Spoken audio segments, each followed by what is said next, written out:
Hey everyone, hope you're doing well. Welcome to Spill the Beans. My name is Duncan Goldie. My guest this week is Nadeem Sarwar, who is the founder of a digital pharmacy called Phlo, which is PHLO. Nadeem has got a really interesting background. He's come from a financial background, so he was working in the kind of, in the big smoke as a banker. He was previously chairman of the Glasgow Junior Chamber of Commerce and a director of the Glasgow Chamber of Commerce.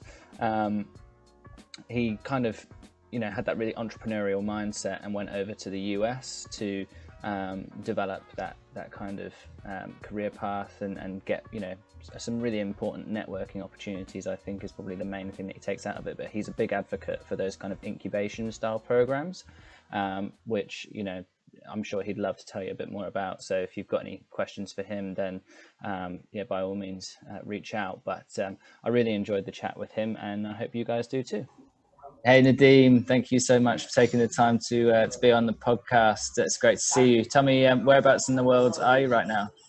Hi Duncan, thanks very much for taking the time to talk to me today. I'm actually in quite a miserable Glasgow today. Is the weather no good there? Weather's never good here, but you take the good with the bad. So I've been quite jealous of friends in London recently who've been getting 37 degrees. We had a really nice day a couple of days ago, but it was about 21. So actually, but I suppose 37 is a bit too hot, to be honest, So yeah, it's funny actually. I'm actually over in Italy at the moment, doing a bit of remote working from over here, because taking advantage of it for once, because I've seen too many other people doing it. And it was funny coming from the heat into the heat. You kind of, although you did definitely feel like you were coming on holiday, it was kind of a little bit strange. Normally you're coming from the freezing cold, but both of my parents are Scottish, so I empathize with you that I understand what the weather can be like over there. So obviously thanks for featuring on the podcast again. So you're obviously the founder of Phlo and a number of other pharmaceutical related businesses, but I guess take me back to the kind of early stages in your career. What kind of led you on down that sort of entrepreneurial path within the pharma industry? So look, I never intended to be an entrepreneur at the start of this journey, but it's just the way things kind of work out sometimes.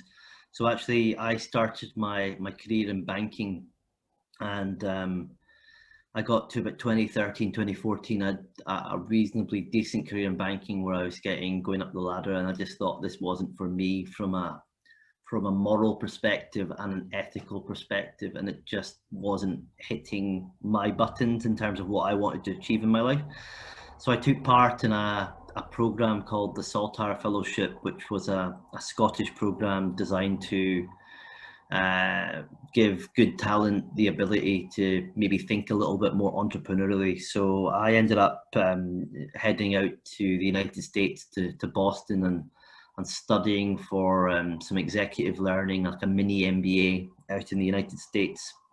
And when I came back, I think I'd probably developed enough confidence to go and start my first kind of business, which I did, which was in pharmaceuticals. Because I suppose what I'm working on with Phlo, I had the ideas for what I was working on in Phlo out in the United States, and I've kind of just worked on that since I came back, and that's going back 5 years now. Yeah, perfect. So, I mean, was Phlo the first business that you founded, or did you kind of go down and then, learn a few lessons, make a few mistakes, and then refine it, or have you been a bit more fortunate? Or? Well, what happened was I ended up with the idea for Phlo was based on a couple of online pharmacies, which such as PillPack, which we saw at the early stages when I was out in Boston, the United States, and I thought, what an amazing business, design-led, technology-led, in the pharmacy space, and somebody who is a diabetic. I thought that's exactly what we need to do in the UK. I kind of realised though that I knew nothing about pharmacy apart from I'd done a few deals in the banking industry. I kind of knew how they made money. So when I came back to the UK, I actually persuaded a bank to lend me some money to go and buy a pharmacy business that was losing money. And my original plan for Phlo, or what turned into Phlo, was okay, I'll buy a business which effectively will become like the operating block and the pharmacy element of what I'm looking to create, and we'll build the tech and everything else around that. It didn't really work out like that. I bought that business, which was in a bit of a state, and it probably took me 2 years to fix it. But it probably gave me the learning and experience to really push on with the actual Phlo project. So I actually have two businesses now. The one that I bought, which I turned around, and is a completely separate company from Phlo, and Phlo, which is a technology startup with its own pharmacy and what we're kind of building at this moment in time for the business. But yeah, just don't do what I do. To any aspiring entrepreneurs, it's just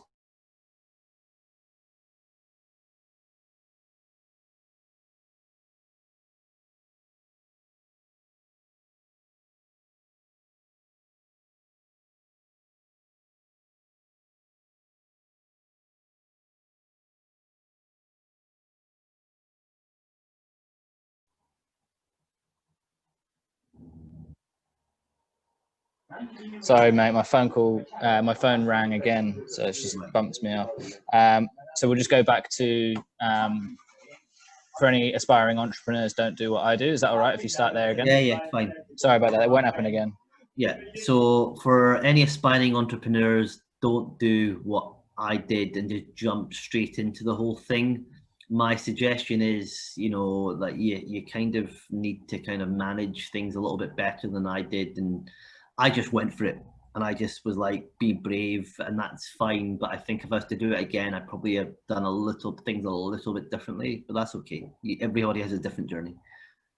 Yeah, definitely. And I can imagine that it's quite a steep learning curve for you anyway, coming from the banking industry into pharmaceuticals. So, I mean, how did you feel that obviously you've gone through the one venture, you've created another business which is separate from Phlo, but how is Phlo different? Talk us through the kind of model that you created there. So my original idea for Phlo was we were going to build an online pharmacy business, and actually that looks a lot like what Pharmacy to You and the guys at Echo have built, which are fine, great businesses.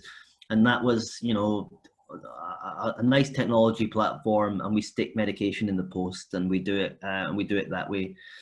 We actually then took part. I had some advice given to me, so we took part in a program called the MediCity program, and that they effectively help you to kind of build businesses at the early stage. And the suggestion was that we go and talk to our potential customers and patients to see, is that the model that they were looking for.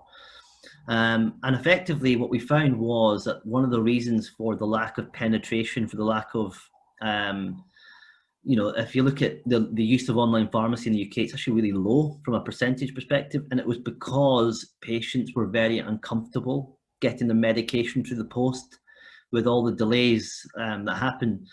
So the model that we came up with Phlo was for an on-demand pharmacy delivery business doing physical same-day hand delivery, which kind of took away that kind of pain point that the patient was feeling about not feeling very comfortable getting medication to the post. Was, we weren't delivering a CD, we're delivering something that's quite important to the person at that particular time.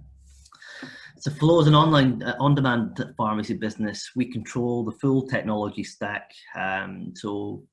The customer-facing applications. We have our own custom operating system for the pharmacy called Workflow. We then run our own pharmacy operations. So our current pharmacy operations for Phlo are in Bethnal Green, and we're about to expand pretty dramatically in that. And then we have our own logistics stack. So to think about how the business works: technology stack, pharmacy stack, logistics stack, and we try and get prescriptions, both repeat and acute prescriptions, so one-off prescriptions, out to the patient in about 120 minutes, so 2 hours. So it's that kind of rapid, on-demand, same-day delivery model is what we do.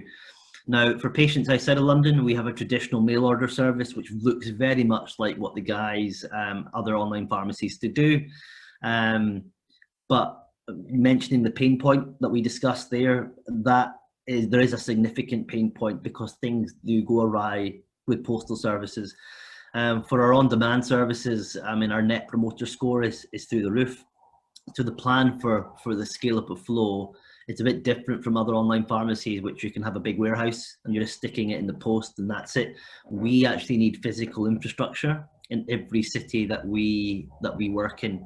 The other kind of aspect of Phlo is that we kind of, when we built the system, excuse me, when we built the systems for Phlo, then we realized that we were building kind of world-class pharmacy infrastructure for ourselves, like a proper on-demand business. We kind of realized that actually there was an opportunity for us to open up that operating system and open up our infrastructure to other healthcare providers. So a big part of the Phlo business as of today is we provide that on-demand pharmacy services with a technology-led, API-led platform for other healthcare providers to access. And we're working with some big name players out there to do that. So, I mean, that's what we do at Phlo effectively. It's that kind of on-demand pharmacy business, scaling on that kind of city by city basis. So a bit more like Deliveroo and Uber than a traditional online pharmacy business. But again, it's then opening that infrastructure platform that we're building and opening it to other healthcare businesses in effect. Yeah, definitely. I mean, it sounds really interesting from a technology perspective, as well as a kind of, the importance of it being within healthcare. Tell me about the people that you've got there that are building the platform for you, because I imagine building a bespoke infrastructure and supply chain system isn't necessarily the easiest thing to do, particularly within, warehousing and everything like that and operations because of the current pandemic. So it's lots of obstacles. Yeah, well, in effect, I made a lot of mistakes in my journey and I did not hire the right people to help me execute this. I'm a non-technical founder. I'm technical in the sense I'm a geek and I'm really interested in technology, but I'm not a coder. So I made a lot of bad hires when we first tried to get Phlo up and running, and I didn't really know what I was doing. The actual acceleration of the business happened when I brought in some really good people, and I spent the money to go and do that. So I brought in my good friend who I went to business school, Adam Hunter, who's our chief commercial officer. So Adam is a good kind of all-round kind of startup guy like me, and we kind of learned as we went along. And then brought in a world-class CTO, a guy called Dr. Jonathan Forbes. So Jonathan has built our technology team from him plus one other to about, I think we're about 14 in our tech team now. And we're expanding pretty rapidly. And we have a multitude of designers and pharmacists across the team, logistics. We kind of cover the whole spectrum. So, I mean, I have a mantra on how we do this. So, I mean, our business is built on three key pillars. We build great tech, we give great design, and we do great service. So those three things have to kind of interact. So, I mean, the business is sitting with about 30 people as of today.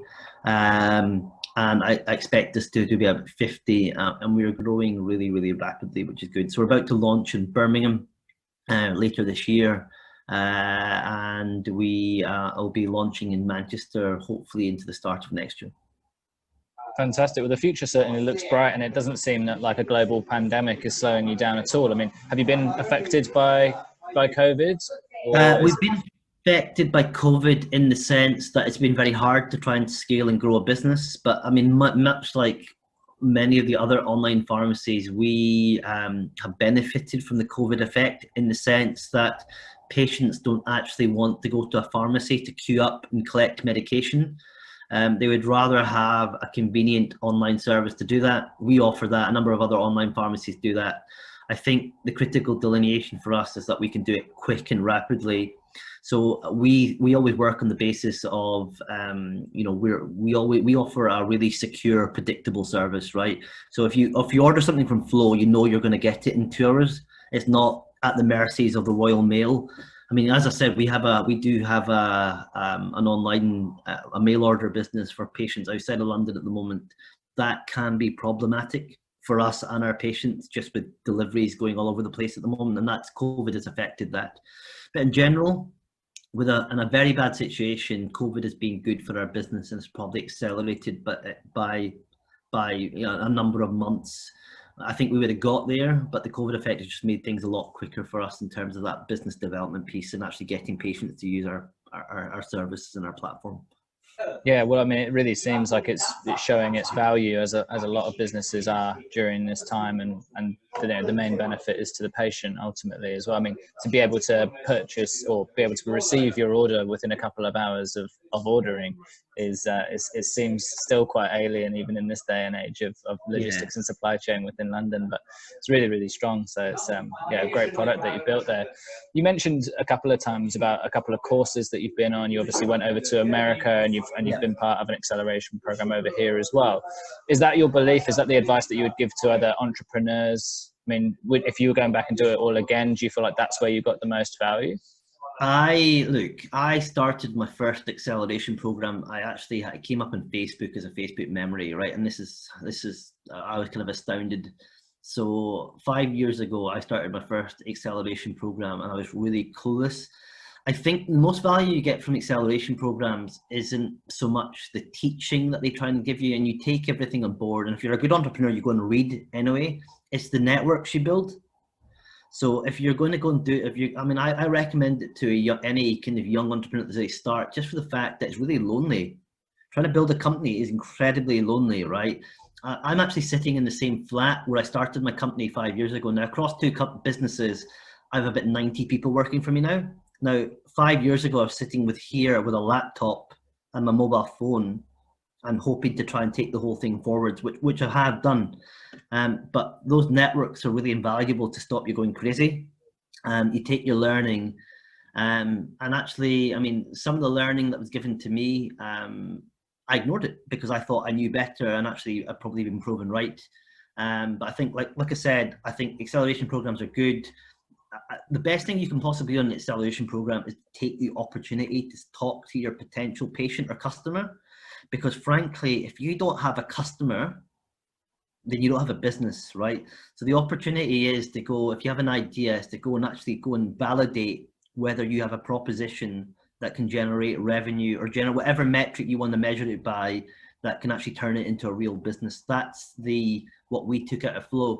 So if you look at what we actually built with Phlo, it was a radically different business that we were looking to build, and it looks a lot more like other online pharmacies out there, but actually based on that customer feedback, we actually built a business which I think is working really well because of that. And it's also interesting, I mean, we came across, there's a couple of US businesses doing exactly what we do. I mean, there's Alto Pharmacy on the West Coast, there's Medley in New York, and there's Capsule also headquartered in New York.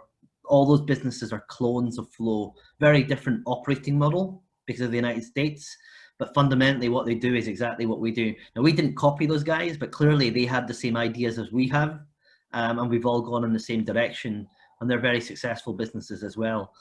So I think the main point is, I think the UK pharmacy market's absolutely huge, right? And the opportunity for all the online pharmacies are absolutely huge.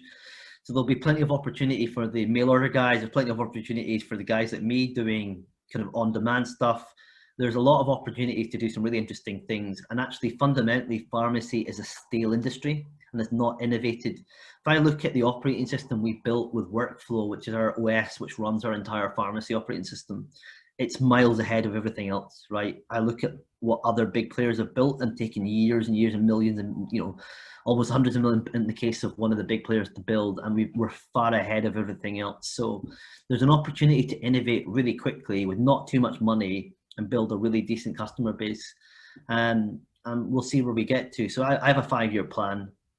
I'm closer to 40 than I am 30 now, which is unfortunate for me. But I think for me, we have a really great opportunity to build a really, really world-class, top-class business, here in the UK. So in terms of the locations, I mean, I'm from Scotland, as you know, and I came back from the United States. I started the business here in Scotland, but we have large operations in England. We make most of our money in England. So we're a UK-wide business in the sense of a big development team, which is going to expand here in Scotland. We did that from a cost perspective as well. And then big operational teams across England effectively as we scale out. So, I mean, it's exciting. Like I said, going back to that, where I was 5 years ago, that's a really amazing journey. And I think sometimes when you're the founder, you forget where you started and where you ended up. And actually, we'll see where we end up in the next 5 years. Yeah, I mean, it seems like you've proven a lot of the doubters and everything like that wrong so far, and it seems to be that you're on a very, very good trajectory as things are going. I mean, there's some great advice there in terms of, I suppose pharma tech business entrepreneurs and just general entrepreneurs in themselves. Anyway, you've got some really key experience for them to learn from. I mean, we're nearly out of time, but if anyone does kind of want to find out a little bit more information about Phlo or just about the journey that you've been on, which is really inspiring, what's the best way for them to get in contact? I'm on LinkedIn, Duncan. So if people want to reach out to me, just go by LinkedIn, send me a message, and I promise I'll come back to them as quickly as I can. I do miss things sometimes. On Twitter as well. And obviously you can find out a little bit more at Phlo on our website, which is www.weareflo.com. I'm sure we can put that in the links. But I think fundamentally for me is, like I said, I'm really, really interested in helping other entrepreneurs. I dare say, like I said, we all have to help each other. I mean, I've got good relationships even with my competitors, because again, we all kind of know where we are in the journey effectively, and actually it's a big market and we can all do well, in trying to grow our businesses. So if there's other health tech entrepreneurs there that are looking for advice, then happy to do so. I've raised a lot of financing for my business. We've raised millions of pounds of financing. I've built a team. I've built multiple teams now. I kind of been there and done it, but trust me, I've made so many mistakes you cannot imagine. So I'm always happy to help whenever I can. That's fantastic. And I'm sure there will be people that reach out. We'll definitely put the links that you mentioned there in the summary of the podcast. But for now, Nadeem, I'm really excited to see what the future has in stock. It's a really inspiring story, and it's obviously a very important one to provide just a much better standard of service for those who need it the most. So absolutely. Yeah, it's great. So hats off to you, and really excited to see what the future has in store. But for now, thank you so much for taking the time to appear on a podcast, and we'll be keeping a close eye on your progress. Cool. Duncan, enjoy Italy, and hopefully we'll see you in Scotland at some point soon, and take care. Definitely. Thanks very much, Nadeem. Cheers. Thank you. Cheers, bye. Cheers. Take care. So that's it for us this week then, guys. Thank you so much to Nadeem for tolerating the background noise that I had during the recording of that podcast in Italy. Apologies to any of you if you picked up any of the Italian in the background there. There's some quite lively people that were sitting next to me, but I hope you were able to enjoy it nonetheless, or at least maybe it added something to it. But I'll be more than happy to go back to Italy and record it again for you. But yeah, by all means, reach out to Nadeem or myself if you have any questions or anything about anything that was talked about, or you wanted to find out a little bit more information about Phlo. We've put the link to Phlo's website and Nadeem's profile in the comments section or the summary of this podcast as well. So by all means, you can reach out there. Otherwise, keep well, and I'll see you guys next week. Cheers.